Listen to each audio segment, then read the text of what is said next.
आइए जानते हैं उत्तर प्रदेश के सभी 75 जिलों की बड़ी और अहम खबरें सिर्फ 8 मिनट में। लेकिन आगे बढ़ने से पहले वीडियो को लाइक, चैनल को सब्सक्राइब जरूर कर लें। उत्तर प्रदेश के मुख्यमंत्री योगी आदित्यनाथ ने अयोध्या में राम मंदिर की चंदे की चोरी के आरोपियों पर विपक्ष को अड़े हाथों लिया है।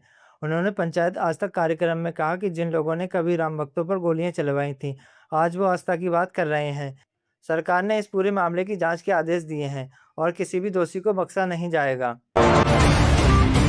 भारत में पर्यावरण के अनुकूल यातायात की दिशा में एक बहुत बड़ा कदम उठाया जा रहा है। प्रधानमंत्री नरेंद्र मोदी आगामी 17 जुलाई को देश की पहली हाइड्रोजन ट्रेन को हरी झंडी दिखाकर रवाना करेंगे। ये खास ट्रेन हरियाणा के जींद, गोहाना और सोनीपत रूट पर चलाई जाएगी, जिससे प्रदूषण बिल्कुल शून्य हो जाएगा। उत्तर प्रदेश के नोएडा से एक बहुत ही दुखद खबर आई है। यहाँ की ममूरा गांव की एक बहुमंजिला इमारत में अचानक भयंकर आग लग गई, जिसमें झुलसकर 2 लोगों की मौत हो गई। शुरुआती जांच में पता चला कि आग एक इलेक्ट्रिक ईवी को चार्ज करते समय शॉर्ट सर्किट की वजह से लगी थी। भारत को तकनीक के मामले में आत्मनिर्भर बनाने के लिए केंद्रीय कैबिनेट सेमीकंडक्टर मिशन 2.0 को हरी झंडी दे दी है। इस पूरे प्रोजेक्ट के लिए सरकार ने 1.27 लाख करोड़ रुपए का भारी भरकम बजट तय किया है। इससे देश में मोबाइल और कंप्यूटर की चिप बनने लगेंगी और लाखों नए रोजगार पैदा होंगे। अंतर्राष्ट्रीय मंच से इस वक्त की सबसे बड़ी खबर आ रही है। अमेरिकी राष्ट्रपति डोनाल्ड ट्रंप ने ईरान को सख्त लहजे में चेतावनी दी है। ट्रंप ने कहा है कि अगर ईरान ने अमेरिका के साथ नया परमाणु समझौता नहीं किया तो उसके पावर प्लांट और बड़े पुलों को मिसाइल हमलों से पूरी तरह तबाह कर दिया जाएगा।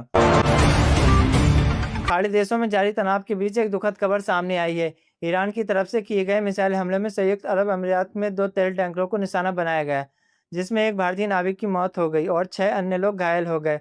भारतीय विदेश मंत्रालय पूरी तरह घटना पर नजर बनाए हुए है। चीन के गवांगसी इलाके में आई भीषण बाढ़ के बाद एक अजीबोगरीब आफत आ गई है। वहां के एक बड़े स्नैक पार्क में करीब 900 जहरीले सांप पानी के बहाव से बाहर निकल गए। पूरे इलाके में रेड अलर्ट जारी कर दिया है और सेना व स्थायी पुलिस इन सांपों को पकड़ने के काम में जुटी है। ग्लोबल वार्मिंग का असर अब यूरोप के साथ दिखने लगा है। वहां चल रही भीषण हीटवेव यानी लू की वजह से अब तक 1300 से ज्यादा लोगों की जान जा चुकी है। कई देशों में तापमान ने पिछले सारे रिकॉर्ड तोड़ दिए हैं और लोगों को दोपहर के समय घरों के अंदर ही रहने की सलाह दी जा रही है। मिडिल ईस्ट में हालात लगातार बिगड़ते जा रहे हैं। अमेरिकी वायुसेना ने ईरान के कई ठिकानों पर दिन के समय हवाई हमले शुरू कर दिए। इस जवाबी कार्रवाई के बाद खाड़ी देश बहरीन में संभावित हवाई हमलों के खतरे को देखते हुए इमरजेंसी सायरन बजाए गए और सेना को अलर्ट पर रखा गया है। अगर आप थाईलैंड घूमने जाने का प्लान बना रहे हैं तो ये खबर आपके काम की है। थाईलैंड सरकार ने साफ किया है कि वो भारतीयों के लिए फ्री वीजा एंट्री को बंद कर रही है, लेकिन अब सुरक्षा जांच पहले से कई ज्यादा कड़ा कर दिया गया है ताकि फर्जी सैलानियों पर रोक लगाई जा सके। लद्दाख को विशेष दर्जा दिलाने की मांग को लेकर सामाजिक कार्यकर्ता सोनम वांगचुक पिछले 18 दिनों से भूख हड़ताल पर बैठे हैं। उनका वजन करीब 9 किलो तक कम हो चुका है। दिल्ली हाईकोर्ट ने एक जनहित याचिका दायर की है, जिसमें मांग की गई है कि इनकी बिगड़ती सेहत को देखते हुए उन्हें जबरन अस्पताल में भर्ती कराया जाए। महाराष्ट्र के धाराशिव जिले में एक बेहद चौंकाने वाली खबर सामने आई है। यहाँ केमिकल और डिटर्जेंट पाउडर मिलाकर करीब 2.5 करोड़ लीटर मिलावटी और जहरीला दूध बाजार में बेचा जा रहा है। लैब टेस्ट में इस बात की पुष्टि होने के बाद पुलिस ने आरोपियों की तलाश तेज कर दी है। ममता बनर्जी की पार्टी तृणमूल कांग्रेस को आज एक बहुत बड़ा झटका लगा।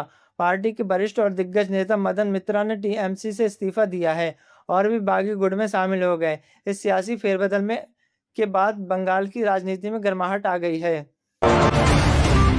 देश की सबसे बड़ी अदालत यानी सुप्रीम कोर्ट के भीतर में हंगामा करने के आरोप में कानून की पढ़ाई कर रहे 2 छात्रों को दिल्ली पुलिस ने गिरफ्तार किया है। इन दोनों छात्रों पर आरोप है कि उन्होंने सुनवाई के दौरान चीफ जस्टिस ऑफ सीजीआई के सामने अभद्र भाषा का इस्तेमाल किया और कोर्ट की कार्रवाई में बाधा डाली।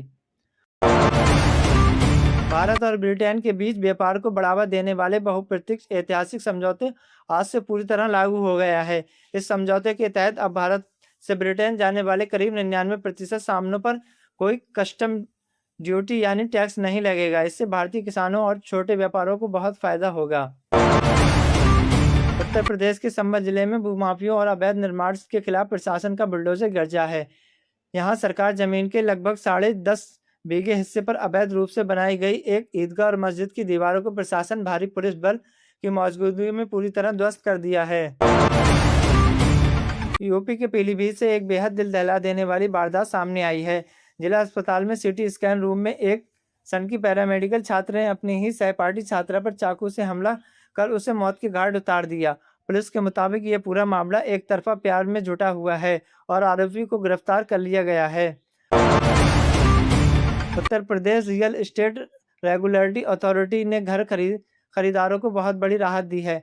नए आदेश के मुताबिक अगर कोई बिल्डर किसी भी फ्लैट का अपार्टमेंट कैंसिल करता है या प्रोजेक्ट में देरी करता है तो उसे खरीदार को पूरी रकम के साथ जमा की जीएसटी की राशि भी वापस करनी होगी। उत्तर प्रदेश के संगम शहर प्रयागराज में हवाई अड्डे ने एक बड़ी कामयाबी हासिल की है। एयरपोर्ट अथॉरिटी ऑफ इंडिया के ताज़ा और सर्वे प्रयागराज रिपोर्ट के देश में 9वां और उत्तर प्रदेश में सबसे बड़ा बेहतरीन एयरपोर्ट घोषित किया गया है। यहाँ यात्रियों को मिलने वाली सुविधा की काफ़ी तारीफ की गई है। उत्तर प्रदेश सरकार राज्य की शिक्षा व्यवस्था को आधुनिक बनाने के लिए तेजी से काम कर रही है। इसके तहत प्रदेश के हजारों सरकारी स्कूलों को स्मार्ट क्लासरूम में बदला जा रहा है। साथ ही बच्चों को शुरुआत में ही कोडिंग और तकनीक सिखाने के लिए अत्याधुनिक कंप्यूटर लैब्स भी तैयार की जा रही है। मेहनत और सही तकनीक से कैसे करोड़पति बना जा सकता है, यह रायबरेली के एक युवक ने सिखाया है। इस युवक ने विदेश की लाखों रुपए की नौकरी छोड़कर अपने गांव में एक आधुनिक और हाईटेक मछली पालन का बिजनेस शुरू किया। आज तक उसका यह टर्नओवर करोड़ों रुपए तक पहुंच चुका है और ये दूसरों को भी रोजगार दे रहा है। उत्तर प्रदेश के शिक्षक बनने का सपना देख रहे अभ्यर्थियों के लिए एक निराशाजनक खबर है। जीटीटी परीक्षा में एक बड़ी तकनीकी लापरवाही सामने आई है, जिसमें लगभग 14,000 उम्मीदवारों की उत्तर पुस्तिकाओं का मूल्यांकन नहीं किया जा सकता।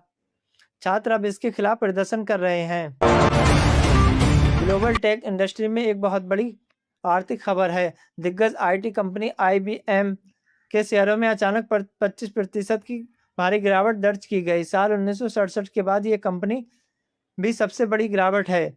बाजार विशेषज्ञों का मानना है कि एआई इंफ्रास्ट्रक्चर के बढ़ते खतरे की वजह से टेक कंपनियां पर यह दबाव बना है। खेल जगत से भारत के लिए एक बेहद शानदार खबर है।